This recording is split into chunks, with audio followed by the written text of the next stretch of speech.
din vremuri strămoșești, cuvânt de dor și luptă, de doine și povești.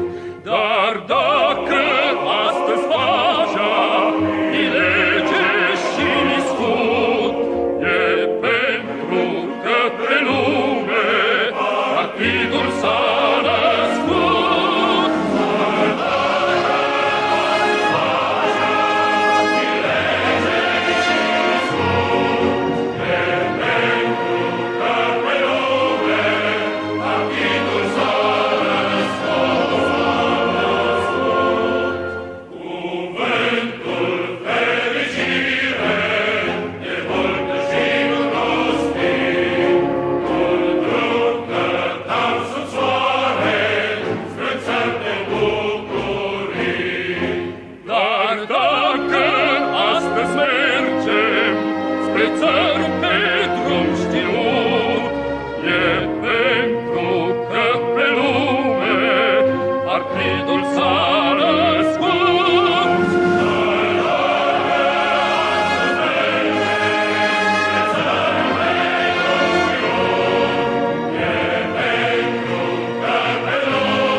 Cuvinte le-am moștenit în grai, doar bănuiam ce înseamnă, ce tâlcuri au sub strai. Dar dacă astăzi tâlcul de plin l-am priceput, e pentru că pe lume partidul s-a născut.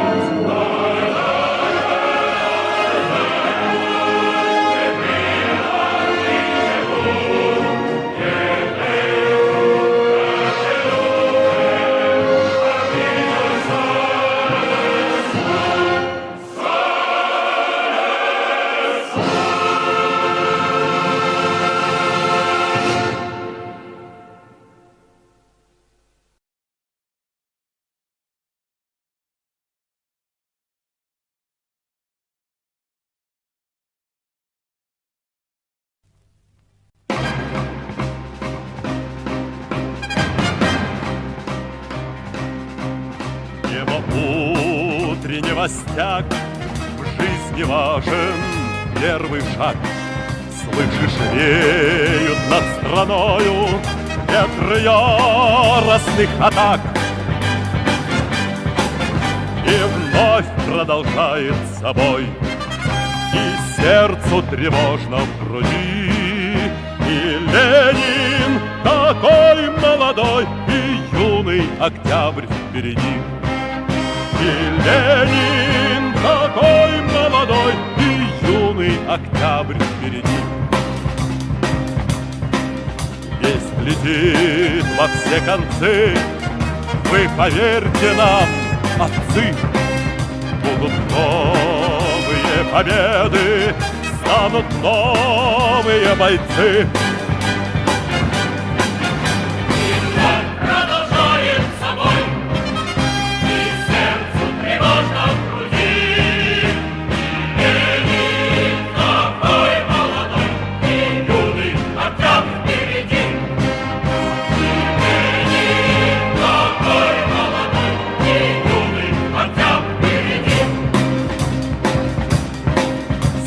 Милости не жди, жизнь для правды не щади. Нам, ребята, в этой жизни только с правдой по пути. И вновь продолжает собой, и сердце тревожно в груди. И Ленин такой молодой, и юный октябрь.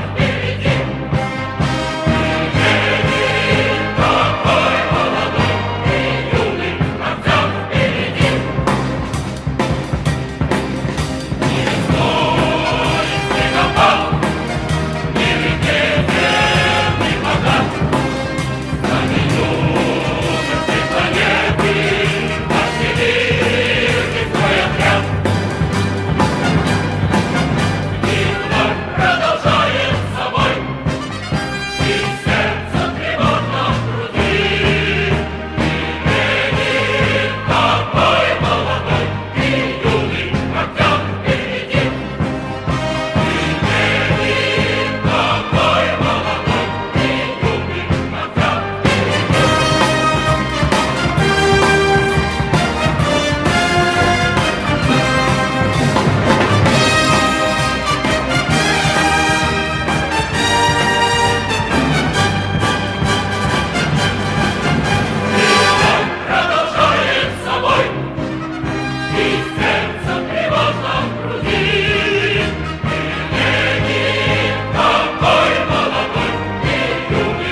Good evening, everybody, and welcome.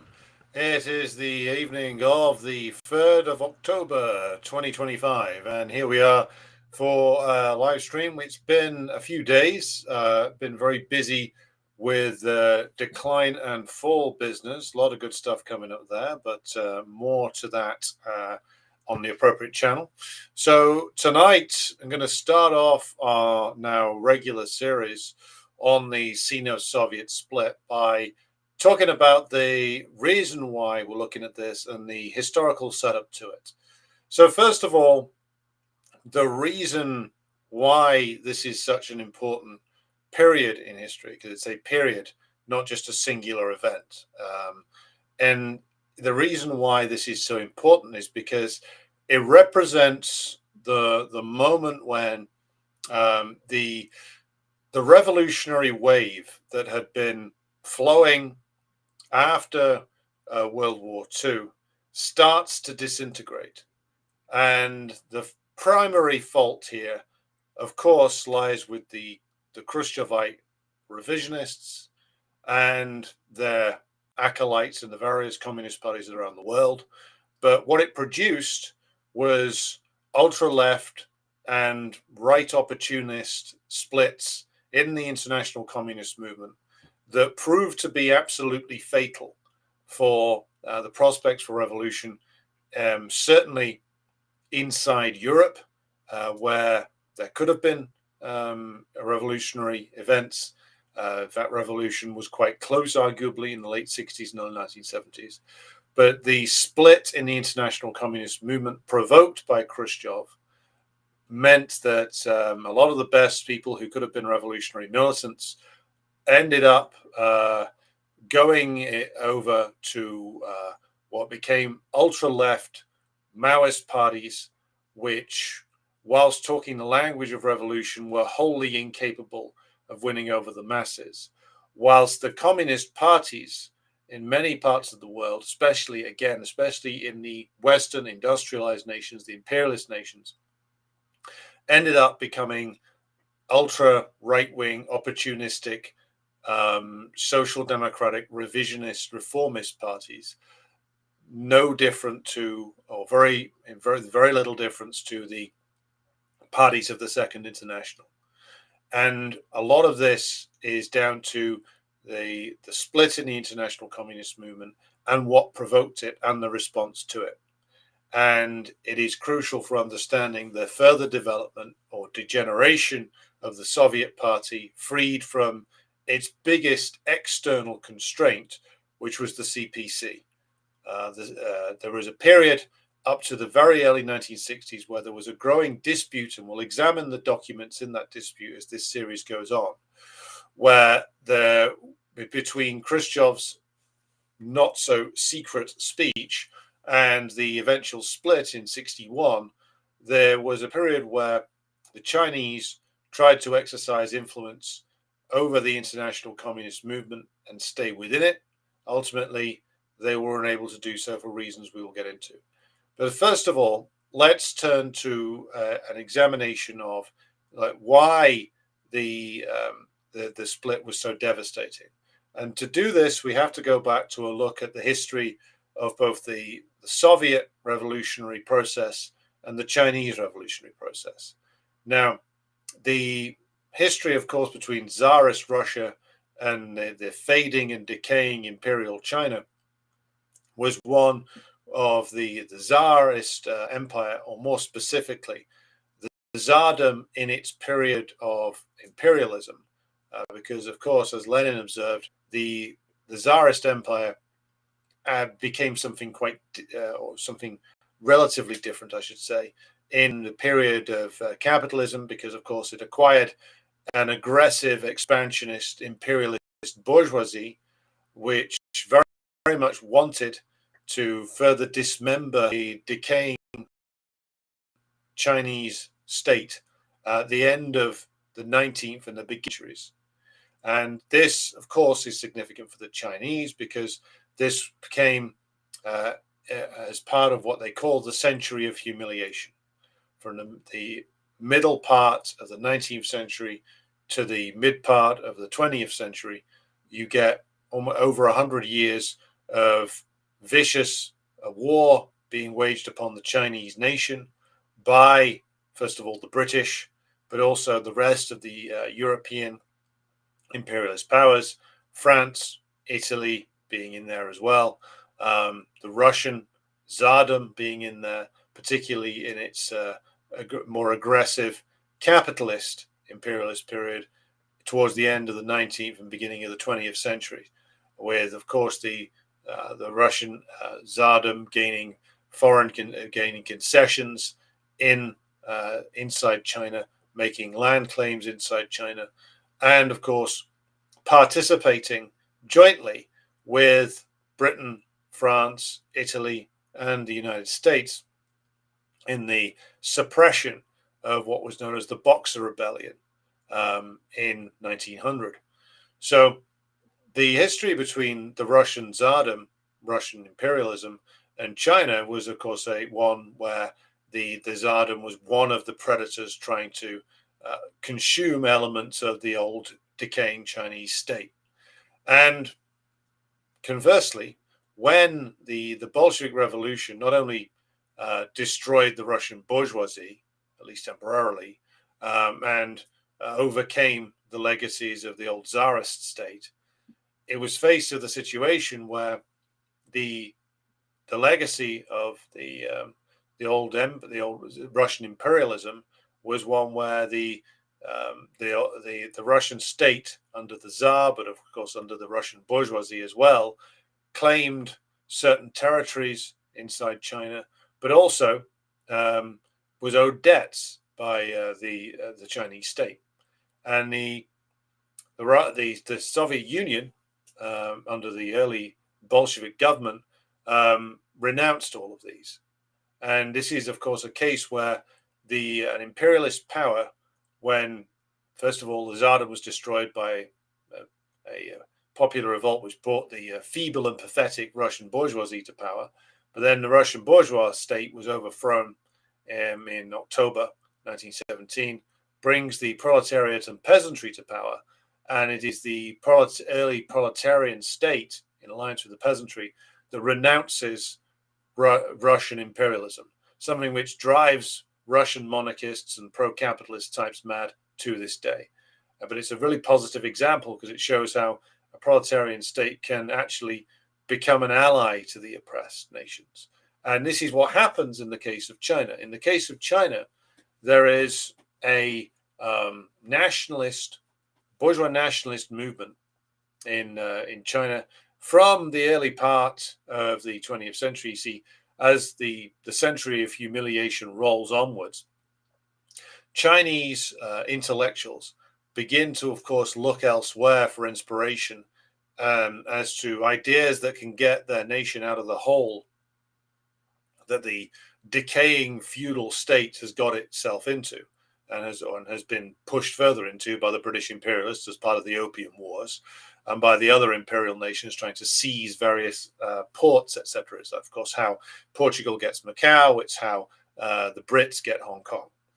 And so people like the early leader of the Kuomintang, Sun Yat-sen, look elsewhere for inspiration, look outside of China. They look to Europe. They look to the United States. They look to try to find revolutionary traditions that they can draw from to try and save their own nation, because the Chinese nation is getting dismembered bit by bit and piece by piece. And so Sun Yat-sen looks to Europe, but the biggest inspiration that he finds is, of course, the Russian Revolution and the building of the early Soviet Union. And Sun Yat-sen, of course, finds some success as the leader of a bourgeois revolution, but even with the overthrow of the Chinese emperor, finds himself really in a situation where China is consumed by civil war. The authority of the Chinese bourgeois republic is challenged almost immediately by the emergence of various different warlords.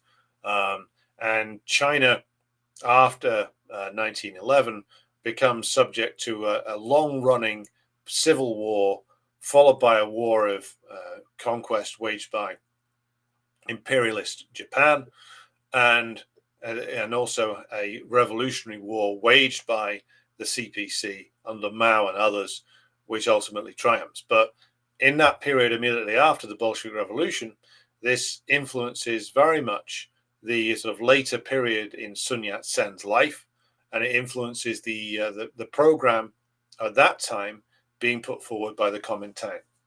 And this is, of course, what lies behind the recommendation made by the Kuomintang in the early 1920s that the Chinese communists, who were very small at the time, work with or within the Kuomintang to try and gain influence within it, and also to gain access to the masses, because the Kuomintang were the nationalist revolutionary movement in the early 1920s, because they had a left program of sorts due to the influence of Sun Yat-sen, who dies in the early 1920s, but who died very much as not a communist, but a friend of the Bolshevik Revolution. And the Bolshevik Revolution is tremendously significant for nations like China, because it very much solidifies the idea of fighting for national sovereignty, and how that fight can flow immediately over into a revolution against capitalism itself. Because what is proved by the long fight that the Chinese proletariat and peasantry had to go through was just how incapable the Chinese bourgeoisie really was of actually leading the struggle for the liberation of the country. Because what happens after the death of Sun Yat-sen, you have the rise of Chiang Kai-shek in the Kuomintang. You have the massacre of the communists in the Chinese cities in 1925 and 26, and you have the dispute in the Kuomintang, inside the CPSU actually, between Trotsky and the majority, and Trotsky arguing that there had to be a refocusing on the Chinese proletariat, as the Chinese peasantry was not revolutionary and could never be, only to be proven dramatically wrong by subsequent events in China. But it is the Bolshevik Revolution and the emergence of the new proletarian state in the Soviet Union which propels the Chinese Revolution onwards. Not only does it serve as an inspiration for the generation of leaders like Mao Zedong, who take direct inspiration from the revolution, who started off getting involved with various different forms of anarchism, moves to become a communist after this, and emerges as one of the key figures in the CPC after the massacre carried out upon them by Chiang Kai-shek. And the official line of the CPSU at the time, as expressed by Stalin in Foundations of Leninism, was that the natural ally of the proletarians of the entire world were the peoples of the oppressed nations, and that this should be an alliance which is forged, an alliance which is kept up.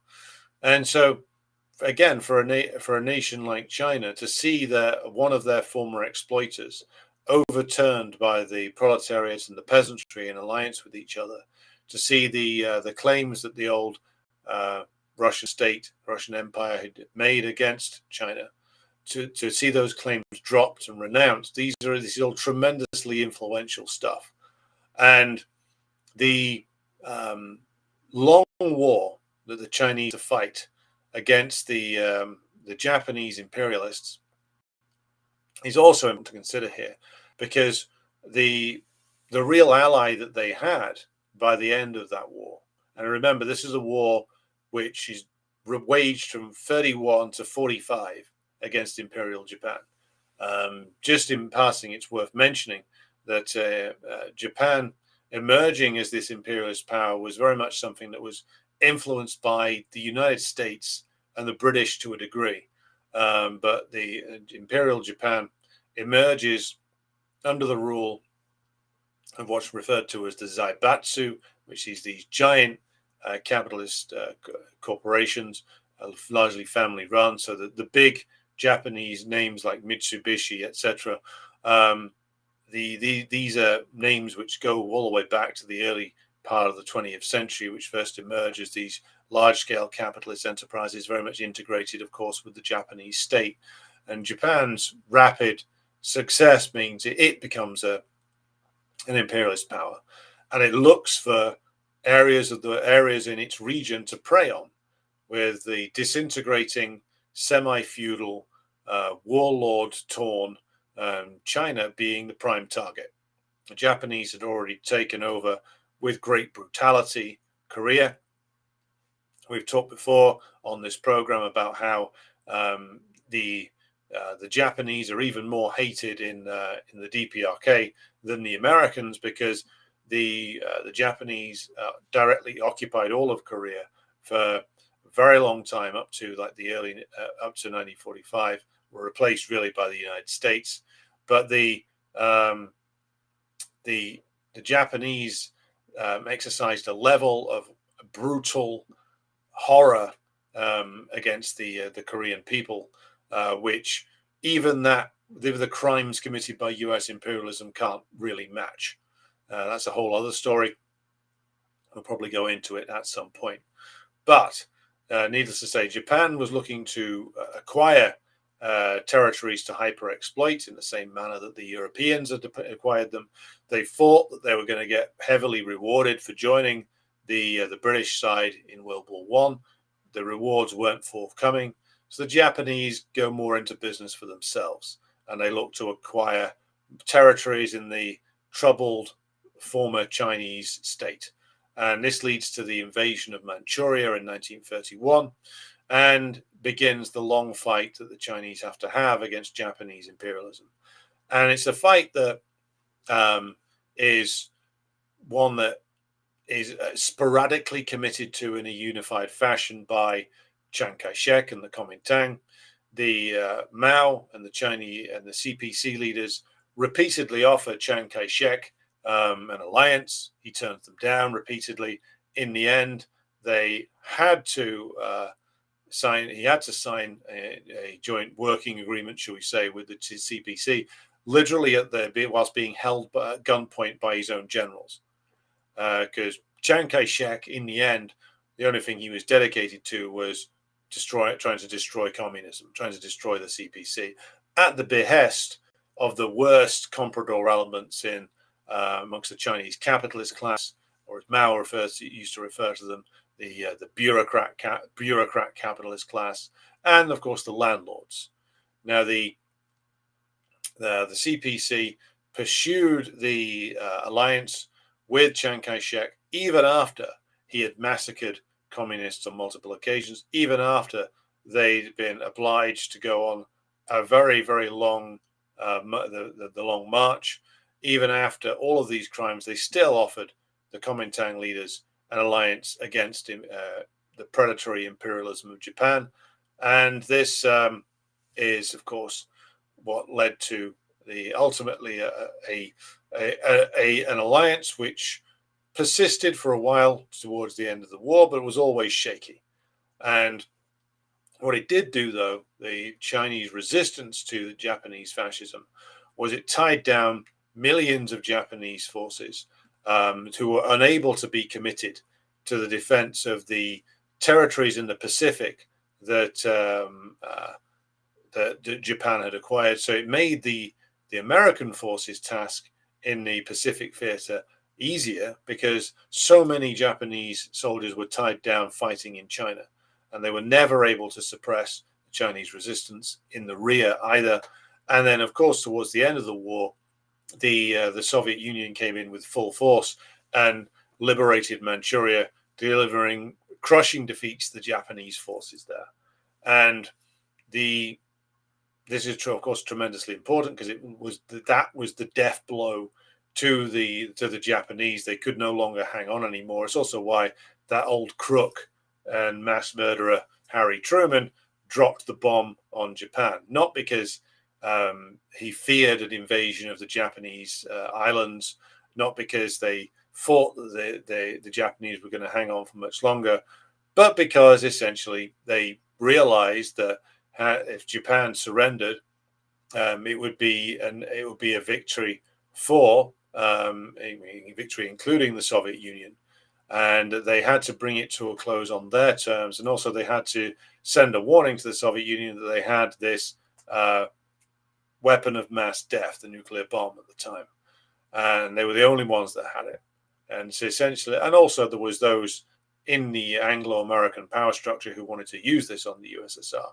So this is the reason why they did it. Ultimately, it wouldn't have mattered because the Japanese were well on the way to surrendering anyway. Their army in the far north in Manchuria was collapsing, and it's of course why you get the ultimately you get the Red Army going into what's now the DPRK and liberating that part of it, of the Korean Peninsula, and you get the Americans coming into the South, and the Americans never leaving the South. The Soviet forces went home after a little while, but the Americans stuck around and restored to power in South Korea people who'd collaborated with the Japanese. So this goes to show you what the South Korean state is built on. Now, the alliance between the People's Republic of China and the Soviet Union, of course, doesn't emerge until later on in the 1940s. But I wanted to address a controversy which does come up, brought up by like anti-Stalin leftists, about the fact that while Stalin didn't support the Chinese Revolution, Stalin recommended that they continue to work with Chiang Kai-shek. Now, this is a misunderstanding, I think, of the position. Also, it shows that a lot of these sort of Trotskyite types play the same anti-Stalin game as everybody else, and that they hold Stalin to be personally responsible for all of the policy of the Soviet Union at any point in time. Soviet policy was what came out of the consensus that was reached in the hierarchy of the Soviet party and state, which, of course, for a long time, Stalin had a big influence over. But towards the end of his life, as the historian Grover Furr has correctly observed, this was an influence that was shrinking. And it was the clique that would be cluster around Khrushchev in the end that was gaining influence. So the Soviet policy immediately after World War II was one where, for a while at least, in the immediate period afterwards, the Soviet leadership, through the Common Form, recommended trying to keep together the anti-fascist coalitions of World War II.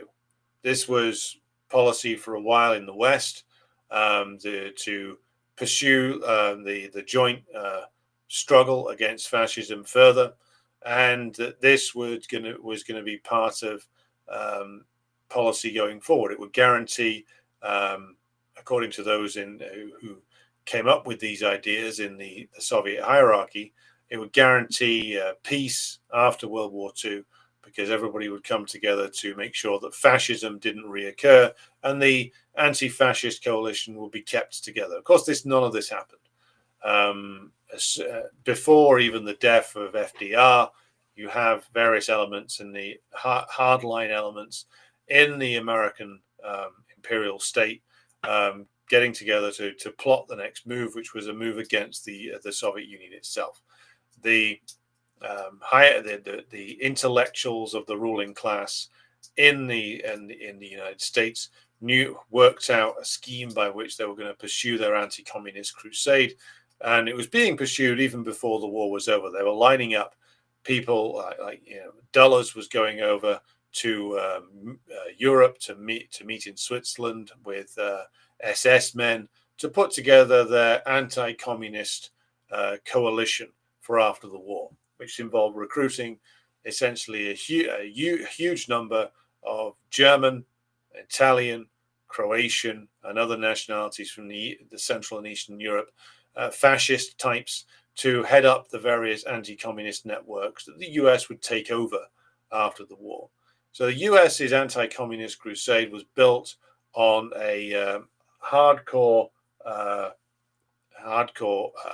fascist element that they recruited straight from the fascist powers, including from Japan itself.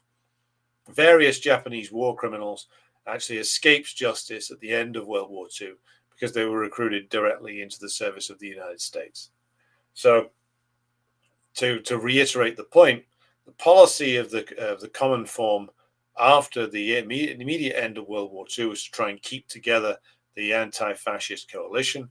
This proved impossible, and so ultimately, and of course it proved impossible because Chiang Kai-shek and the Kuomintang leaders in China were actually always far more committed to fighting communists than they were to fighting the Japanese imperialists.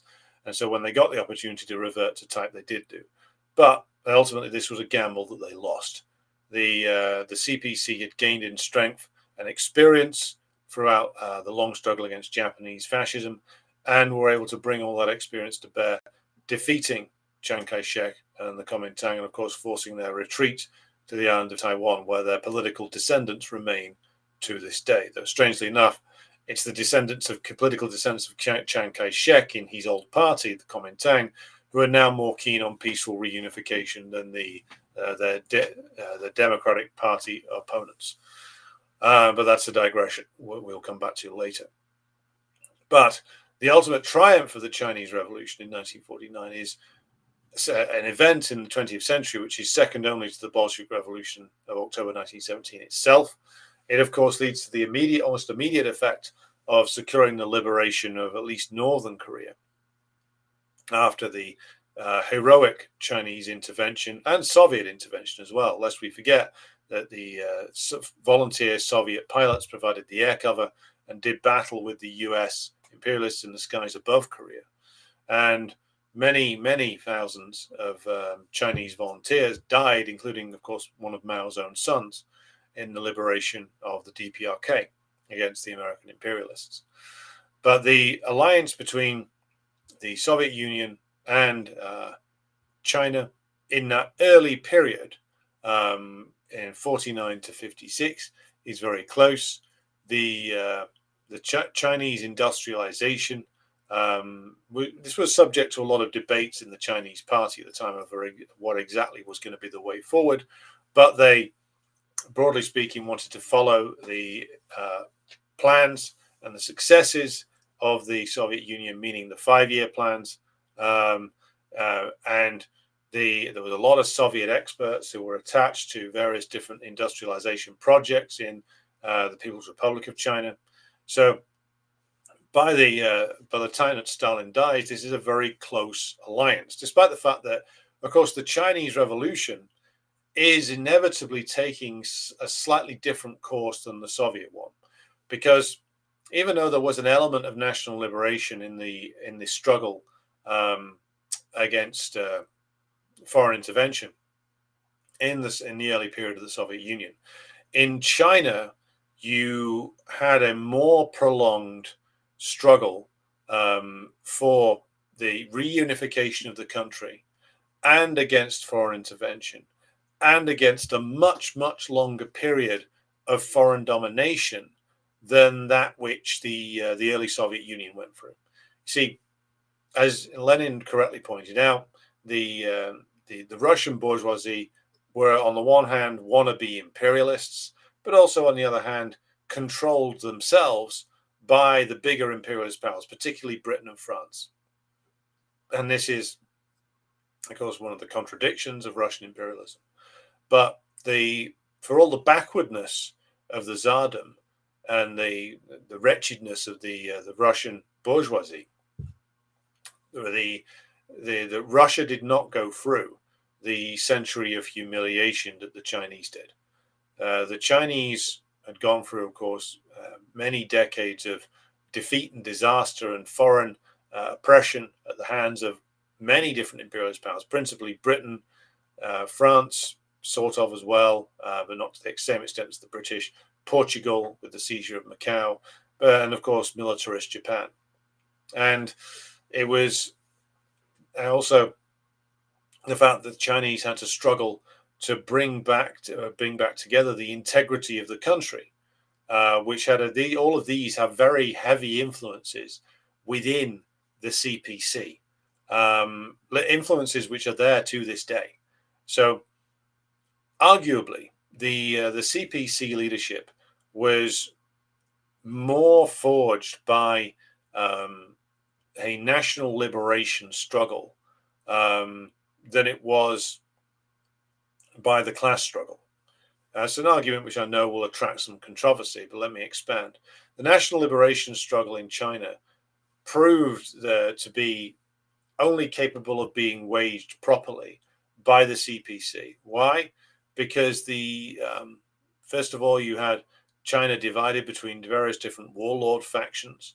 You had no real interest in unifying the country unless they could unify it under their rule, in which case then they just wanted to use what remained of the state to carry out essential banditry.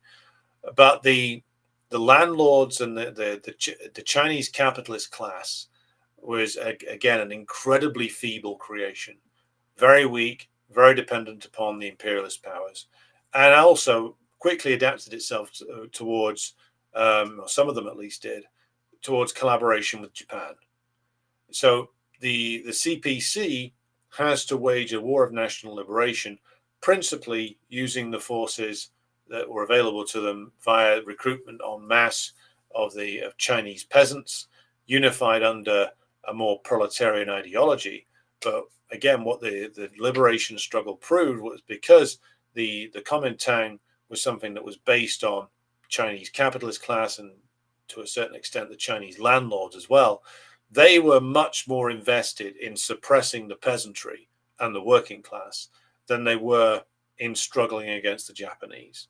Only the Chinese peasantry and proletariat could actually really lead the nation in a struggle against Japan, which is what ended up happening. So what I'm underlining here is that the national liberation struggle and the struggle for the reunification of the country was a very, very big influence in the formation of the character of the CPC. And that influence remains there to this day. It's a big part of the reason, I think, why China didn't succumb to Gorbachevism, because by the later 1980s, even with the triumph of Dengist revisionism, the memory of having to fight that incredibly long and incredibly costly and brutal liberation war against the foreign imperialists was still there. The integrity of the state and the integrity of the country was valued even by revisionists in the Chinese party leadership. So even there were some who were pro-capitalist, pro-market reforms, but there's some in the Chinese leadership and more widely in the party remembered the horrors of the country being dismembered almost completely by Japan, and the role that the Chinese bourgeois had played in that, large elements of the Chinese bourgeois had played in that. Whereas in the Soviet party, even though the many remembered the horrors of World War II, in a perverse sense, the continual shouts of triumph of socialism is just around the corner from the Khrushchevite revisionists, as I've argued before, weakened the ability to fight of the Soviet masses. And also there is a problem with contradictions in the nationality policy in the late period Soviet Union. And it's a problem that they never really overcame, because even though, of course, many of the masses wanted to keep the country together, the idea of the Soviet Union as a unified country, whilst it was powerful, it was in the end not strong enough to overcome divisions when revisionism essentially destroyed the idea of a unified Soviet state. The idea of the need for a unified Chinese state, and that the CPC's historic role was to preside over that reunification and protect it. That's something which remained powerful and remains powerful in the Chinese leadership to this day, which is an interesting comparison. We're going to continue with that comparison in terms of the sense of Chinese nationalism, which is bound up with the Chinese proletariat and peasantry, but also bound up with, as Mao outlines in on the correct handling of contradictions amongst the people, the elements in the Chinese bourgeoisie that did side with the CPC in the War of Liberation against Japan and stuck with them even up to the point of the revolution being completed and the chasing out of the Kuomintang out of mainland China. Now, so that makes the Chinese, the People's Republic of China, as it emerges after 1949, is a different kind of entity than the Soviet state, which emerges after 1917. First of all, in the Soviet Union, or in the Soviet Revolution, there were even though there was a very important alliance with the peasantry, there is no doubt that it was the proletariat that had the leading role in that alliance, and it was the proletariat that pushed further and further and further the revolution. And the Russian proletariat, the proletariat has existed in the old Russian Empire and the brief period of the Russian bourgeois republic, was the most advanced and the most militant anywhere in the world. Now, the Chinese experience is different, because what you have is, after Chiang Kai-shek viciously slaughters many of the leading proletarian cadre in the CPC in the middle of the 1920s, and the CPC is forced to go into the countryside and build amongst the peasants. That leads to the CPC developing a different character again. So first of all, it has a different character because of the CPC has to assume national leadership in a long, long war of national liberation. Now, yes, there is a national liberation element that has to be fought by the Soviets in the early 1920s, and again to chase out the Nazis in the Great Patriotic War. And that has, of course, devastating effects. But the Chinese are fighting, the Chinese communists have to lead a war against the warlords, against the Kuomintang, and against the Japanese imperialists, sometimes all at the same time, that goes on for much longer, and again assumes a different class basis in some respects, because although, as Mao argues, they are using proletarian ideology, they're having to base themselves largely in the Chinese peasantry, which means that the land reform takes on a tremendously important aspect in this, which means that again, to emphasize the point, it is necessary for them to put national liberation and the unification of the country, again, the reunification of China, which have been divided into these different warring fiefdoms and then conquered by the Japanese, that has to be front and center, the reunification of China as a single entity. Although, of course, it must be said that China to this day is a very heavily devolved place. The idea that Mao was was ruling all of China as some sort of emperor figure is as ridiculous as saying that that Stalin ran everything from his office in the Kremlin. It's like one man cannot even run a country the size of Britain. Never mind countries the vast size of the Soviet Union and China. And even the old Chinese emperors and Russian czars didn't run the whole country by themselves. It's a ridiculous assertion. You have to, as a ruler of a country that large, rely on various people in local networks to do a lot of the heavy work for you.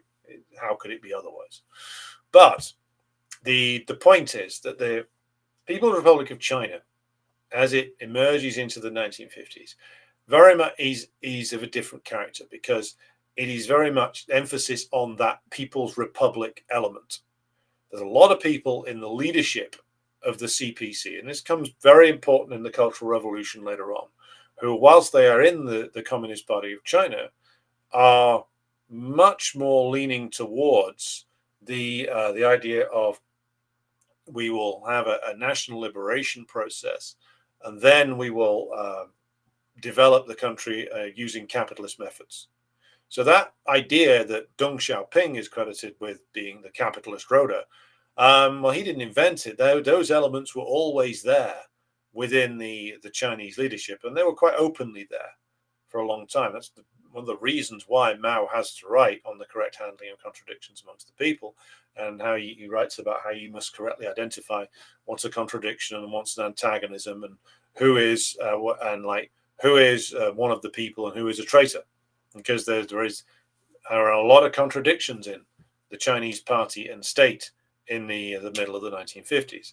Now, how does this have bearing upon the relationship between the CPC and the CPSU? Now, what you have to bear in mind is that the Chinese leadership is still very sensitive to any hint from the Soviets that they are dictating to the Chinese, that they are trying to sort of shove the Chinese down a route that they don't want to take.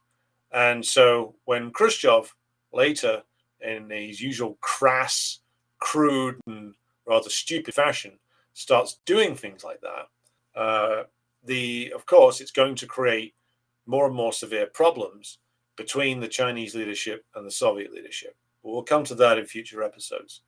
But I'm giving you this historical background as a foreword for the series, because you have to understand that even though the Chinese were drawing inspiration from the Soviet Union, and they wanted to follow the example of the Soviet mass industrialization, the CPC and the wider PRC are very different entities to the CPSU and the USSR. These are the products of different revolutionary experiences. These are the products of different kinds of struggles that they've gone through, even though there's a lot of commonalities there. And these are different, as I said, these are the USSR and the PRC, by the time of the death of Stalin, are allied. They're very important allies. They've fought wars together, but these are two different kinds of states. And these are two different kinds of parties. And there's a lot of sensitivities with regard to the Chinese and their experience of the long war of liberation they had to fight, which, of course, the Khrushchevites trample all over in the coming years. I think Stalin was sensitive to this and understood it. The Khrushchevites did not, partly because they were more crass, more crude, more stupid in many respects, but also because a certain element within the Soviet party did see it as their task to dictate to the parties in the international communist movement. And they also found in Mao, as we will see, an opponent to Khrushchevite revisionism, and a very powerful one at that. So the way the series is going to proceed is that we will start looking at documents next week, where in the immediate aftermath of the death of Stalin, you can find all of the documents we're going to be covering on the Marxist Internet Archive site, which I know is run by Trotskyites, but it's a very good resource. And we're going to go through, depending upon the size of the amount of reading that we have to do each week, I'm going to go through one or two documents a week, go through the context and explain where things have got to. Now, we're going to be bringing in other elements here. So we'll probably be bringing in the Albanians as well, and the DPRK, because the DPRK is unique in the sense that Kim Il-sung's leadership steered the DPRK between the two camps and kept open relations with both, and was one of the very few leaders to do that. So we're going to start next week by looking at the wretched secret speech, which wasn't secret, by Khrushchev, and the immediate response to that by the Chinese. And so we're going to do that next week. And so I will post a link in the Telegram group and on the Patreon site to the reading we're going to be doing each week. And so you can follow along with that and ask questions about it. But I'll draw my initial comments to a close here and see what we've got in the chat. So be sure to like and share this stream if you haven't done so already. Ogas Cybernetic says, will we cover the Albanian debt crisis after the fall of socialism? Not in this series, but I may do a future series on Albania, because that's another thing to look at. So we have James Graham with us, we have Aid, we have Jerry, we have Rob and Comrade Beans, we have Grassy Knoll, Svetlana over there in Moscow, we have Ogas Cybernetics, we have Mo 1917, we have President Jesus, we have Pat from Bristol. We have a question from President Jesus who says, any chance of Alex seeing the new P.T. Anderson film? Does Scotland show non-Gaelic films? No. You've got to watch everything in Gaelic dubbing. No. I've seen the trailers for that. What was it? One Battle After Another. Well, seeing as someone's requested it, I feel like I am obligated to watch it now. Paul Thomas Anderson's made some great stuff. There's Hard Eight, I very much enjoyed with the late Philip Baker Hall. I remember enjoying Magnolia when it came out. I'm not sure if I still would, though I do think it's still one of the best Tom Cruise's performances. I enjoyed There Will Be Blood. I even enjoyed an Adam Sandler movie, which is, of course, Punch Drunk Love, though that's very much not an Adam Sandler movie.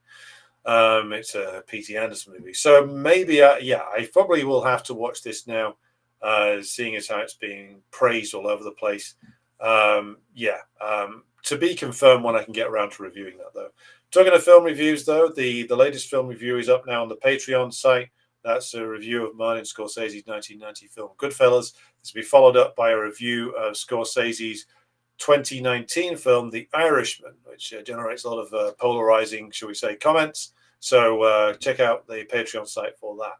So, hello to Slumbering Colossus, Shadow Hob, Comrade Jawad. President Jesus asks, is that a new flag? Yeah, that's the combined. That's the Palestine and Scotland flags combined. Very popular on protests up here.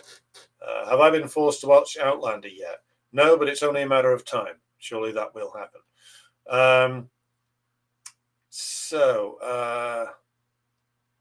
Hello to Zane Mudassir, Comrade Ian, James Graham says, Glasgow Celtic FC support Palestine a long time. My sister lived in Ramallah years ago. Interesting to hear that.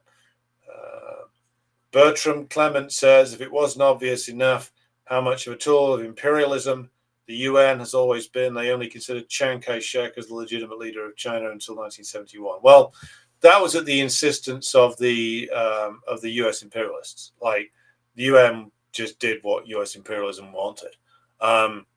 It only changed when Nixon and Kissinger came up with their scheme to exploit the Sino-Soviet split, which we'll come to later on.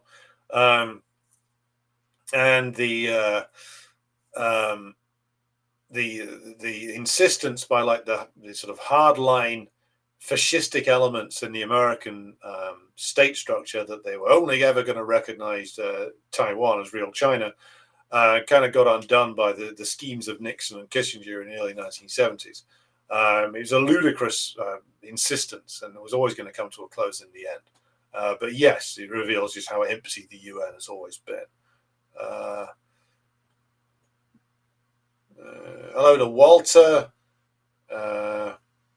Hello to Andrei Kayuk Ushin.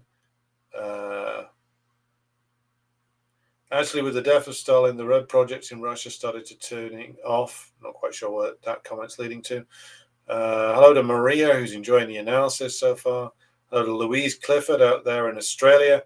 Jace Hart recommends Socialism Betrayed by Kieran and Kenny, and he's absolutely right to do so. Hello to Nikki.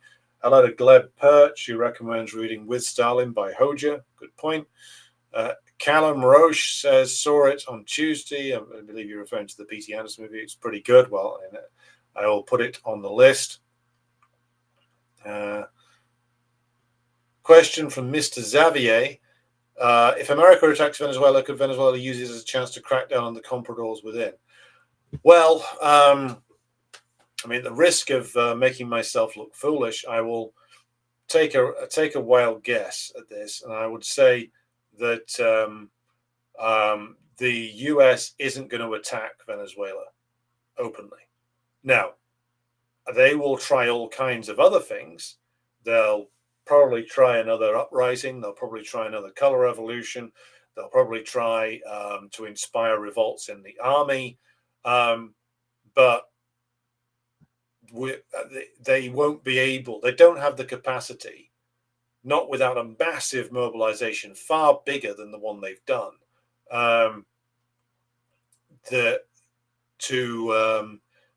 to invade Venezuela would take hundreds and hundreds of thousands of troops, not like a few thousand American Marines, no matter how much of an ego former Marine Corps officers might have on them and think that they could do it.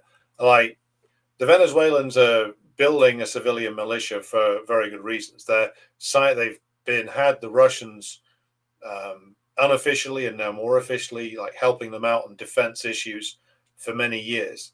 They have managed to consistently purge the army of disloyal elements. They can mobilize the masses in defense of the Bolivarian revolution. Now, could they do a naval blockade? Perhaps they could. However, that's going to be difficult to sustain, particularly if they've got also a plan to do some kind of like war on Iran, which is coming. So can they sustain a naval blockade of Venezuela whilst again going to war against Iran? No, they can't do it. If they're gonna try round two with Iran, then that's going to take all of their resources if they're going to try and fight and win that. Which again, I don't think they can do without fundamentally dismantling and taking apart the system of voluntary military mobilization that they've had in place since the end of the Vietnam War. And a reason why that hasn't been done away with as yet is that suddenly they will be faced with a situation where the unwilling masses in the United States, if they have to resort to the draft, then you will actually see like a real powerful anti-war movement suddenly start to emerge in the United States. If they start dragooning people into the US Army to go and pack off to fight and die against Iran, then you'll see a domestic revolt. It might not happen straight away, but it will happen, because if they I've reiterated this many times, but I will go back to it again. If it's the case that they try and take out the Islamic Republic, they've tried decapitation strikes, they've tried color revolutions, they've tried assassinations, they've tried all kinds of things other than a direct invasion. They've tried a bombing campaign that only led to a defeat for their Israeli advance guard, shall we say. To actually invade Iran, they'd need 1 million men. They don't have it. To actually invade Iran, they would need not only 1 million men, but they would need to be able to rapidly recreate the war material that they would lose in an invasion of Iran. They'd lose a fuck ton, and they don't have the capacity to recreate that. So, and the taking on Venezuela is not might be a little, they might be less militarily powerful than Iran, but the only threat that the Venezuelans face in terms of actual invasion, other than by perhaps an invasion by a stooge regime like Brazil under Bolsonaro, but the only real coherent threat that the Venezuela constantly faces is of the US. So militarily speaking, they will have prepared to fight some variation of a US intervention. And again, if they tried some kind of like bombing campaign, there's a risk that the Venezuelans would shoot down American aircraft. They tried landing troops, it would end up with an embarrassing Bay of Pigs type disaster.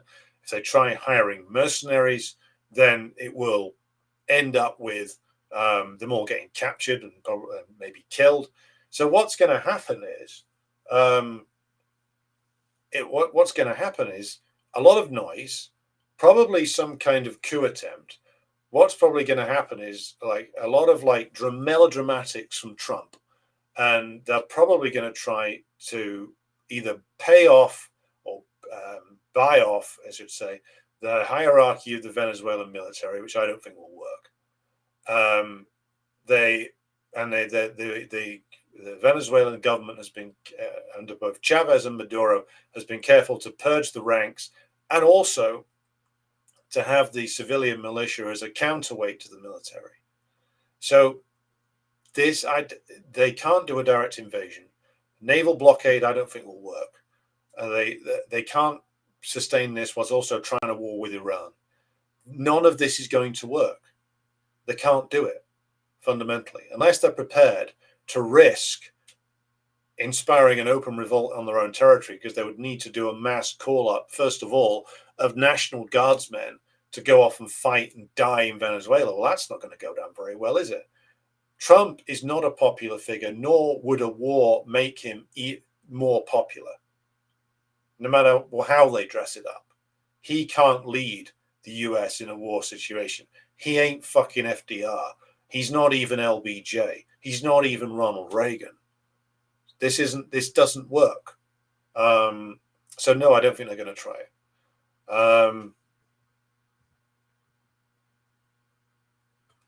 Should American communists give a fuck about struggling farm owners? Well, it depends on the farm owners, doesn't it? Look, the monopolization of agriculture inside the United States. I mean, I'd need to do more research onto like how important medium to small scale agriculture still is in the US. But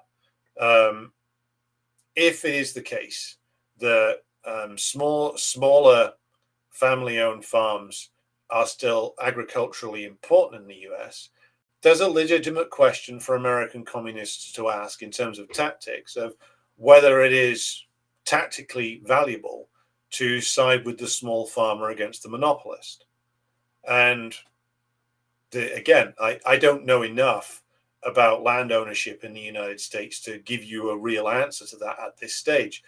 If it's the case that there is a potential alliance to be had between the proletariat and the small farmers of the United States, then that's something which it is legitimate and correct for US communists to debate amongst themselves. I can't sit here in Scotland and give you a policy prescription for that, because in many ways, like across Britain, small scale agriculture has been comprehensively destroyed. There are still small and medium scale farmers, but they're very small and economically not significant to the same degree that they are in, say, Europe, in, say, France, the Netherlands, Belgium, maybe, but certainly Germany and Italy and Spain. The small scale farmer has survived much longer than they did here. I don't know enough about land ownership in the United States to be able to give you a definitive answer on that, though. But it's a question worth asking, to say the least. Yes, I'm aware of the Gabriel Rockhill book. I will be reading it ASAP. It would be an interesting future guest, certainly somebody that we will look to have on either here or on the Decline and Fall show.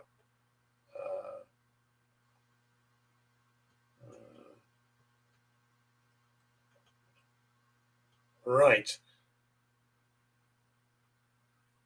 Okay, so what I'm going to do is it's getting late here and I've been recording all day, so I'm going to draw things to a close for this episode. Going to return to you tomorrow with a live stream talking about Putin's address to the Valdai Club, and very interesting sets of comments he's made there. So going to be discussing that same time, same place tomorrow, 8 p.m. start, Perfidious Albion time. So please join me for that one.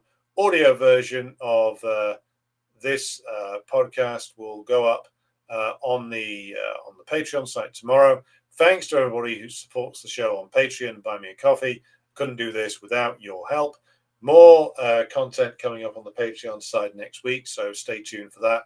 Be back with you again tomorrow. And now here is your video outro.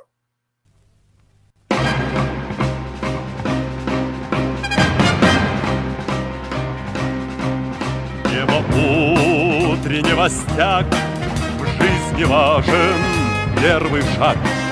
Слышишь, реют над страною ветры яростных атак.